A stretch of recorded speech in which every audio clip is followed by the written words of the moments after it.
Top 20 আমার এই selection, এটা টপ 20 হলো গতকালের টপ 20। আমার এই সিলেকশন অটো না, আমার এই সিলেকশন আমি অন্যত্র অর্থাৎ এমি ব্রোকারে সিলেক্ট করছি। সেখানে একটা বিশেষ ক্রাইটেরিয়ার ভিত্তিতে টপ 20 বুলিশ স্টক একত্রে সিলেক্ট করছি।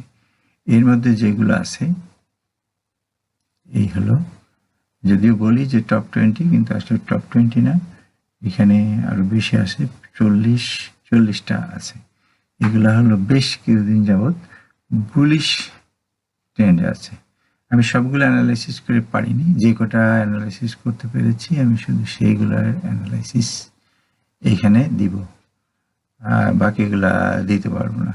ধন্যবাদ, সঙ্গে থাকেন, আমি একটা একটা করে অ্যানালাইসিস করি।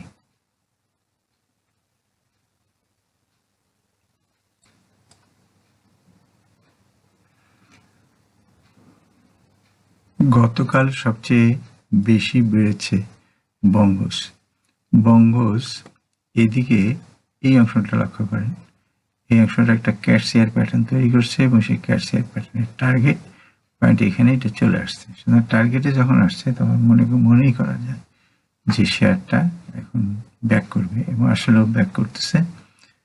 এর বর্তমানে যে প্যাটার্ন করছে সেই প্যাটার্ন অনুযায়ী এখানে একটা রেজিস্ট্যান্স আছে, রেজিস্ট্যান্স ভাঙা সাপেক্ষে সে এখানে, এটা হলো এখানে 3টা প্যাটার্ন হবে, ব্যাট প্যাটার্ন 3টা প্যাটার্ন হবে। এটা মিনিমাম, আমি সব ক্ষেত্রে মিনিমাম এটা দিছি।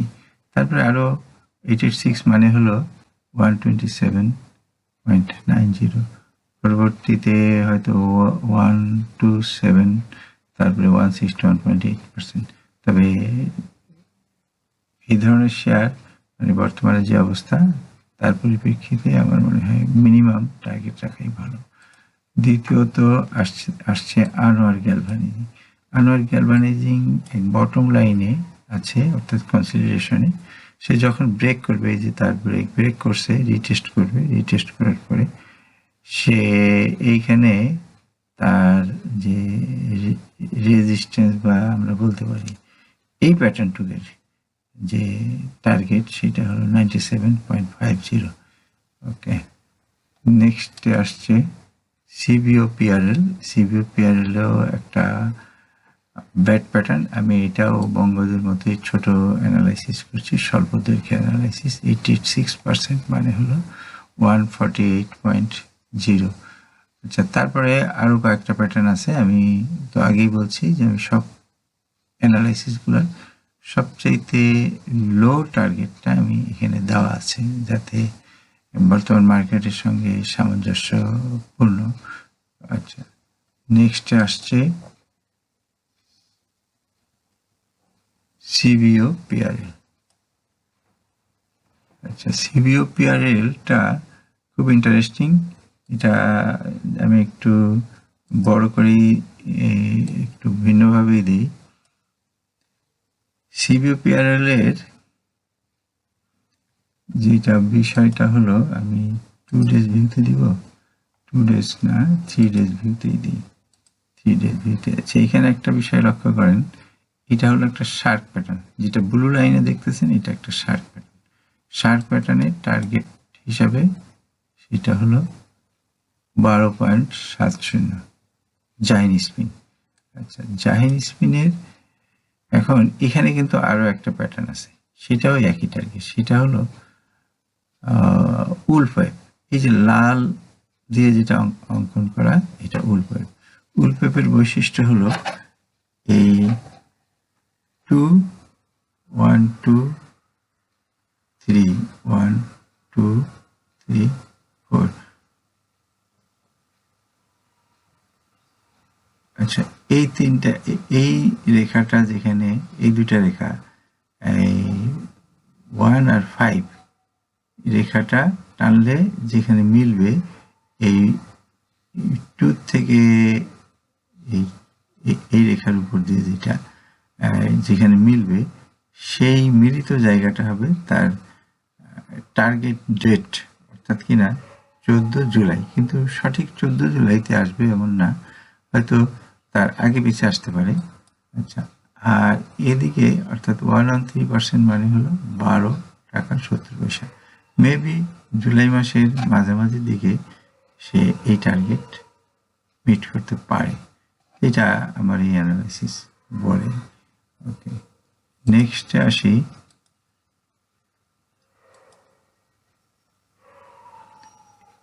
এইটা হলো রানার অটো। রানার অটো ডেইলি চার্টে অ্যানালাইসিস করাই ভালো।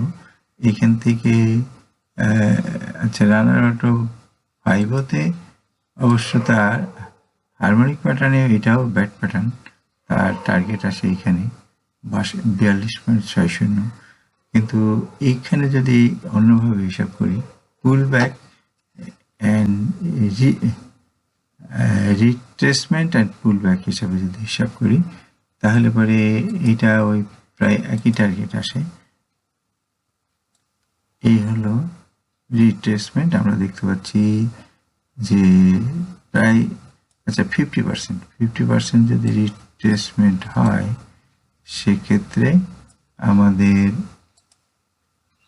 টার্গেট হবে 200%, অর্থাৎ কিনা সেক্ষেত্রে টার্গেট 50% হলে 200% হলে আরো অনেক উপরে হয়। দেখি এখানে আমি জিনিসটা একটু বিস্তারিত দেখার চেষ্টা করি। আচ্ছা, ওই একই টার্গেট আসে। যদি রিট্রেসমেন্ট অ্যান্ড পুল ব্যাক করি, তাহলেও প্রায় এই একই জায়গায় আসে টার্গেট। তবে এর পরবর্তীতে আরো কয়েকটা টার্গেট আছে, সাইফার প্যাটার্ন একটা টার্গেট আছে, মেবি সেটা 51 টাকা 40 পয়সা এরকম হতে পারে। যাক, আচ্ছা, নেক্সটে আসছে এটা মল্লু সিরামিক। মল্লু সিরামিক আমি এটারও শর্ট টার্ম অ্যানালাইসিস করছি। শর্ট টার্মে এটা দুইটা প্যাটার্ন আছে, একটা ব্যাট প্যাটার্ন আর একটা অল্ট ব্যাট প্যাটার্ন। তারপরেও আর একটা প্যাটার্ন আছে, সেটা আমি মনে করি না যে এখনই এই পর্যন্ত যেতে পারে। এটা হয়তো আর দুই একটা ঘোরান দিয়ে যাবে। 161.8% মেবি 117 বা 18 টাকা। তবে আমাদেরকে প্রথমে 87 টাকা 90 পয়সা পার হলে আমাদের লক্ষ্য রাখা উচিত 100 টাকায়। তারপরেও যদি এটা পার হয়, তারপরে 161.8% মেবি 120 টাকা এরকম। ওকে, নেক্সট অ্যানালাইসিস আসছে আমাদের এইখানে হলো শার্পিন্ড।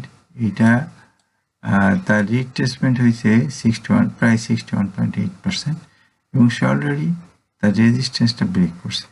রেজিস্ট্যান্স যখন ব্রেক করছে আর রিট্রেসমেন্ট 61.8%, সুতরাং এর যাওয়ার প্রবণতা আছে 161.8%, অর্থাৎ এটা পুল ব্যাক 31 টাকা 10 পয়সা। আমাদের পরবর্তী স্টক দেখি এবার। এইটাও বটম লাইনে একটা কনসিডারেশন আছে। এই কনসিডারেশন আমি খুব বেশি একটা অ্যানালাইসিস বেশি দূর পর্যন্ত বা বড় টার্গেট হয় এরকম অ্যানালাইসিস করি। সবচেয়ে মিনিমাম যে টার্গেটটা এইখানে হলো, এই হলো এটা ফ্ল্যাট বটম ধরে নেই। ফ্ল্যাট বটমের এইখান থেকে আমি ধরছি রেজিস্ট্যান্স। এই রেজিস্ট্যান্স থেকে বা এইখান থেকে তার বটম পর্যন্ত দূরত্বকে আমি ব্রেকআউট পয়েন্ট, যদি ব্রেক করে, ব্রেক না করলে সে আবার নিচে নেমে আসবে। তবে যেহেতু বটম একটার থেকে আর একটা উপরে, সুতরাং এটা একটা বুলিশ এবং সেইটাকে ভাঙবে। এটা এই ব্যাপারে ট্রেন্ড তাই বলে, টেকনিক্যাল অ্যানালাইসিসে তাই বলে। মাস্টার অ্যাগ্রো, এটাকে আমি বাদ দিতে চাচ্ছি, এটা আপাতত বাদ। সান লাইফ ইন্স্যুরেন্সকে আমি একটু উইকলি চার্টে দেখি। সান লাইফ ইন্স্যুরেন্সও 786% তার কারেকশন হয়েছে। কারেকশনটা আমি ধরছি অবশ্য এইখান থেকে তার বটম ধরছি, সেই বটম অনুযায়ী তার কারেকশন হয়েছে 786%, এবং 786% কারেকশন হলে এটাকে আপনারা নিজেরাও অ্যানালাইসিস করে নিতে পারেন। এইখান থেকে তার 786 হলে 127.2%, অর্থাৎ কিনা এই পর্যন্ত হলো তার এতটুকু, এটা হলো তার, আর প্রায় ব্রেক করে গেছে, ব্রেক করলে তারপরে সে এই টার্গেটে মিলিতে হবে। আচ্ছা, আমরা এবার নেক্সট স্টক কি আছে, নেক্সট স্টক হলো, আচ্ছা এখানেও আমি এটাকে একটা ফ্ল্যাট বটম হিসেবে নিলাম, আবার এখানে থেকে আমি এটাকে অন্যভাবেও ট্রিট করতে পারি, অর্থাৎ অন্য কোনো হারমোনিক প্যাটার্নেও নেওয়া যেতে পারে। তা যাই হোক, এটা ফ্ল্যাট বটম হারমোনিক প্যাটার্ন আমি দেখতেই পাচ্ছি যে এটা হাক্কানি ফুল, এটা হাক্কানি ফুলের দুইটা টার্গেট একই হবে, এটা এর 127%, তার থেকে এই লেন্থটা আমি এখানে যোগ করে দিলাম, অর্থাৎ হাই থেকে তার বটম মতো লেন্থটা আমি ব্রেকআউট পয়েন্টে যোগ করে দিয়েছি। সে ব্রেকআউট হয়ে রিটেস্টের অপেক্ষায় আছে, দুইটা ক্যান্ডেল অলরেডি বেয়ারিশ, এবং সে মাঝখানে দুইটা ক্যান্ডেল কারেকশন, এবং আবার সে পুনরায় উপরে উঠতে শুরু করছে বোলিঙ্গার ব্যান্ডে, ও ইয়েস বোলিঙ্গার ব্যান্ডের বাইরে চলে গেছে, এবং সে এখন আবার বোলিঙ্গার ব্যান্ডের ভিতরে চলে আসছে, আর বোলিঙ্গার ব্যান্ডের বাইরে চলে যাবে। ওকে, এটা ওয়াইম্যাক্সের যে প্যাটার্নটা আমরা দেখতে পাচ্ছি, এই প্যাটার্ন হিসেবে তার টার্গেট 127.2% বা 35.10।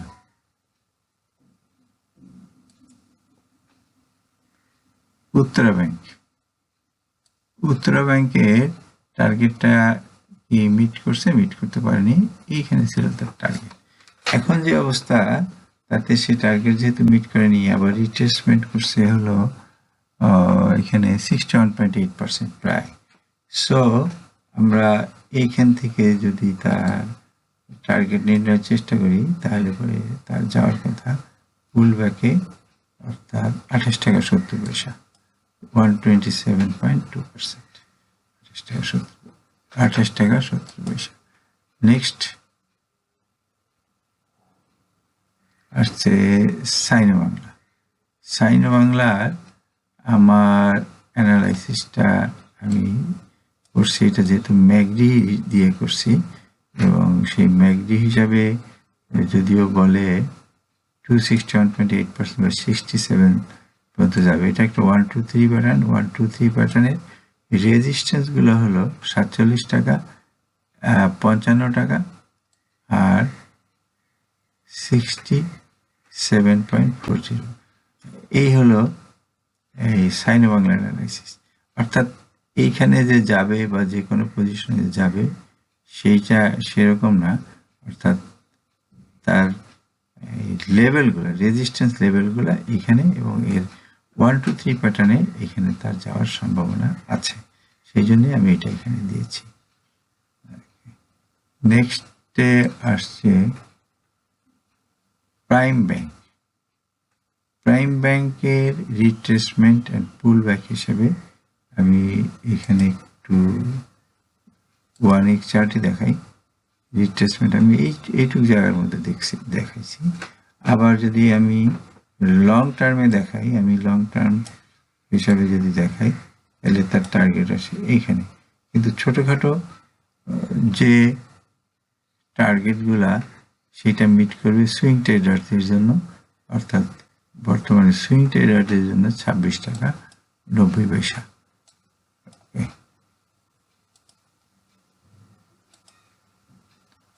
আচ্ছা,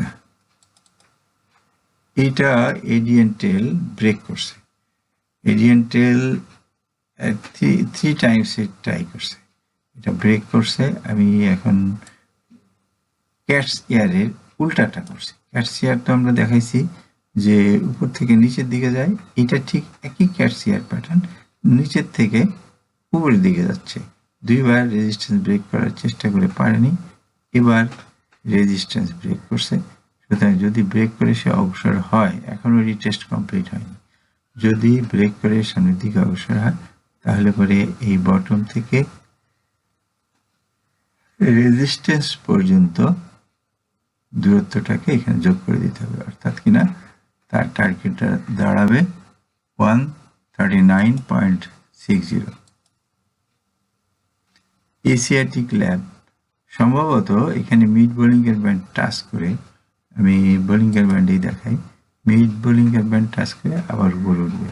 তবে তার যদিও এই পর্যন্ত তার টার্গেট, কিন্তু তার রেজিস্ট্যান্স একটা আছে হলো এইখানে 49 টাকা বা 50 টাকা।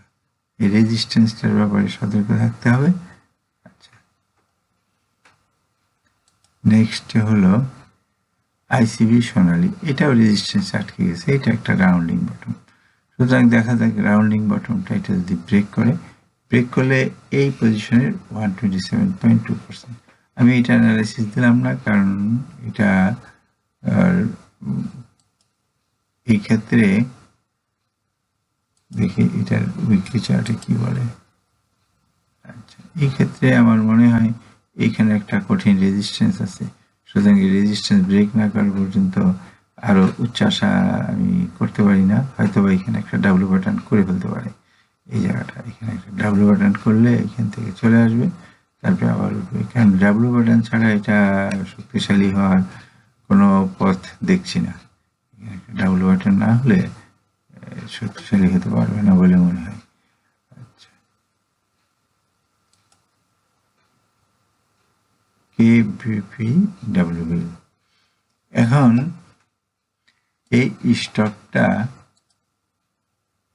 আসলে যে বিষয়টা সচরাচর ঘটে বা আমরা যে বিষয়টা দেখি, আমরা এই শেয়ারটা যখন উঠছিল, এই শেয়ারটার পিছনে বহুত লোক ছিল, বিশেষত যারা বড় বিনিয়োগকারী, তাদের চেষ্টায় শেয়ারটা উপরে উঠছে। এখানে ফান্ডামেন্টাল দেখলে এবার একটু অনেক বড় ফান্ডামেন্টাল আছে ইতিমধ্যে, আবার ওরাও কিনছে, মালিকেরাও কিনছে, দেখা যায়।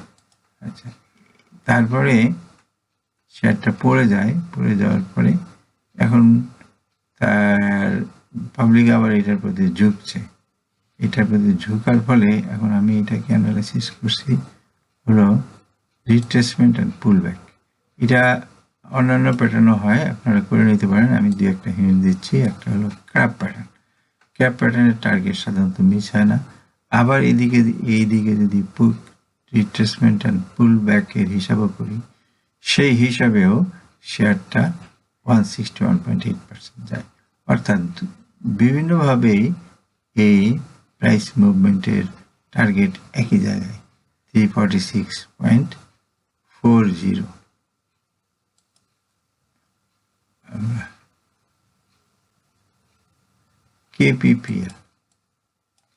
কেপিপিএল এর মোটামুটি, তবে এটা এখনো জেড ক্যাটাগরিতে।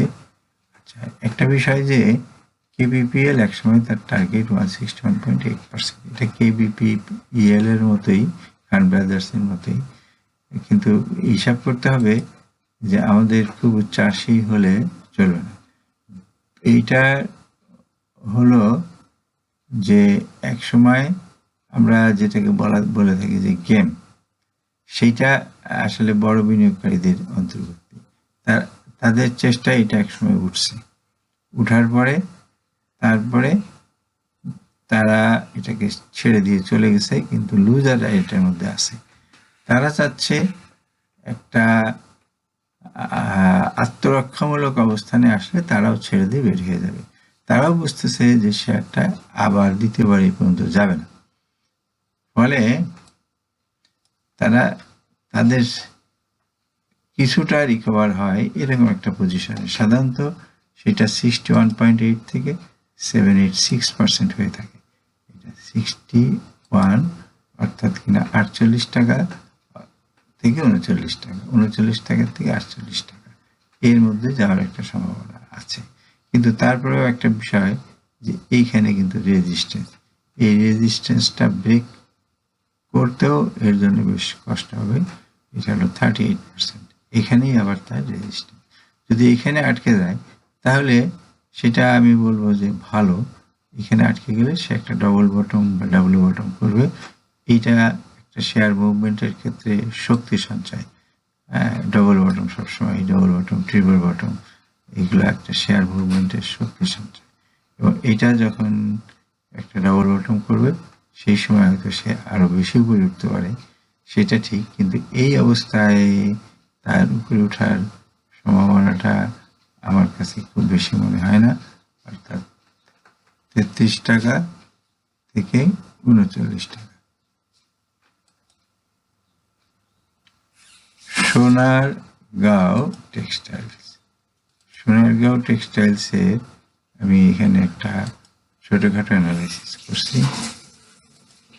আচ্ছা, এই অ্যানালাইসিস অনুযায়ী সোনারগাঁও টেক্সটাইলসে হলো শার্প প্যাটার্ন এবং তার টার্গেট হবে 45.80। নেক্সট আসছে VSRM লিমিটেড, এটা ওয়ান ডে ভিউতে দেখি। আচ্ছা, ওয়ান ডে ভিউতে এখানে আমার অ্যানালাইসিস করা নাই।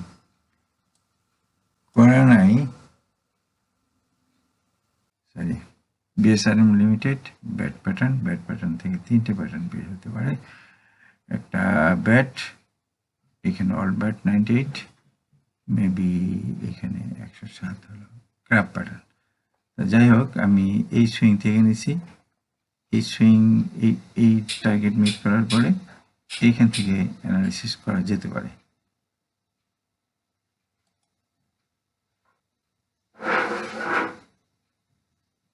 আচ্ছা, আমি ওই দুটো বাদ দিলাম কয়েকটা। আচ্ছা, এখন ঢাকা ডাইং এর অ্যানালাইসিস আগে করা ছিল। আচ্ছা, ঢাকা ডাইং হলো, এই হলো ঢাকা ডাইং।